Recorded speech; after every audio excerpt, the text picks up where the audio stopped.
Oakland nonprofits, they are banding together to call attention to a problem which they say is often ignored. They say a growing number of black girls are being targeted by kidnappers. Our Lezla Gooden is in studio right now. She joins us more with this story that she's been looking at. Lezla. That's right. Over a dozen organizations in Oakland have called their own state of emergency. They claim that there have been 10 attempted kidnappings in the past month. Now, although police would not confirm that, but one teen who I spoke with says that there is a problem that goes unnoticed by these girls. It's scary. It's very difficult. 16-year-old Oakland student Lanya Mustafa says she walks to the bus every day in fear of being abducted. I get scared. Because maybe one day it will happen to me. And says when a black girl goes missing, it's not always talked about. Plenty of times. It has never hit the news. It has never hit social media. I heard it from one of my friends, actually, that my family member went missing. And she's not alone with her concerns. Nonprofits like Love Never Fails are sounding the alarm too.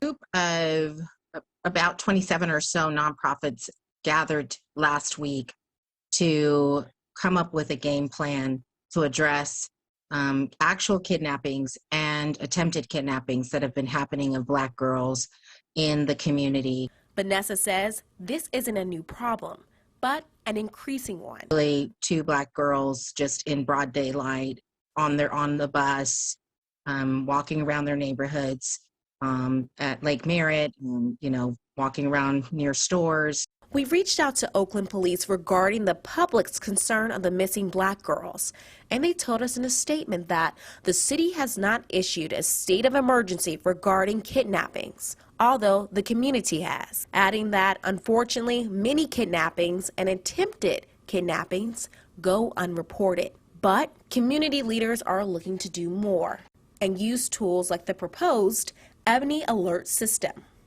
which is a bill introduced by Senator Stephen Bradford that would operate like the Amber Alert system, but would be used for missing black women or children 12 through 25. I feel somewhat relieved that something like this is going out for especially us, for mainly us. I feel very relieved and like a huge weight coming off of my shoulders.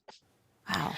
Yeah, now Councilwoman Reed says that she plans to introduce a resolution later this month calling for the support of the state's Ebony Alert bill. Oh, it's frightening, and we appreciate the young teen talking to us. Now, I'm just curious, though, do we know why specifically they're being targeted?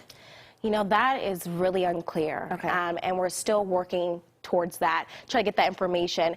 But there are a few tips that parents can learn from these nonprofits. They've been putting out flyers as well. Now, some of them are, number 1, talk about the incidents happening in the community to create awareness and safety. Number 2, use parental controls for younger children on their cell phones, gaming systems, and other online accounts. And have your child share their live location on their cell phone. Yeah, you know that they don't want to most times when they're teens. You don't want a helicopter, but in these situations, any information a parent can get is so important. We have to know where our little ones are, right? And who's following and doing what they're doing. And even if you're not a teenager, even your friends, your family, like everyone should have your live location at all times because you just never know. Yeah, thanks for bringing us that story, Lesla. Appreciate it. We'll keep following it.